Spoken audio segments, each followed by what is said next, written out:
Hello friends, আজকে অনেকদিন পর তোমাদের একটা গুরুত্বপূর্ণ আপডেট দিচ্ছি যে তোমরা হয়তো সবাই দেখেছো যে কালকে যে তোমাদের ওবিসি কেস চলছিল ডাব্লিউপি নিয়ে, সেইটা উইথড্রল করা হয়েছে ওবিসি কেসটা। আর একটা তোমাদের খবর দিতে চাইছি, যেটা তোমাদের সেপ্টেম্বর থেকে যারা ডাব্লিউপি কনস্টেবলের সিলেক্টেড ক্যান্ডিডেট হওয়া, তাদের ট্রেনিং শুরু হবে তোমাদের 1 সেপ্টেম্বরের থেকে শুরু হবে। আর তোমার আগস্টের মধ্যেই তোমাদের ভেরিফিকেশন, ভিআর, তারপরে মেডিকেল সব কিছু করিয়ে সব কিছু রেডি করা থাকবে। আর তোমাদের যেটা হয় ডকুমেন্ট ভেরিফিকেশন, এগুলো সব কমপ্লিট হয়ে থাকবে।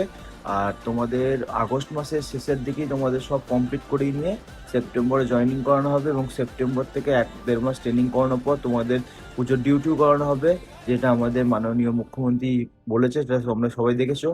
আর তার সাথে সাথে যেগুলো এসআই এর রেজাল্ট আটকে ছিল, সেগুলো সমস্ত রেজাল্ট দেবে। আর নতুন ভ্যাকান্সি তো আমাদের অক্টোবরের শেষে কি নভেম্বরের প্রথম দিকে আসতে চলেছে। নেক্সট ভিডিওতে আমি তোমাদের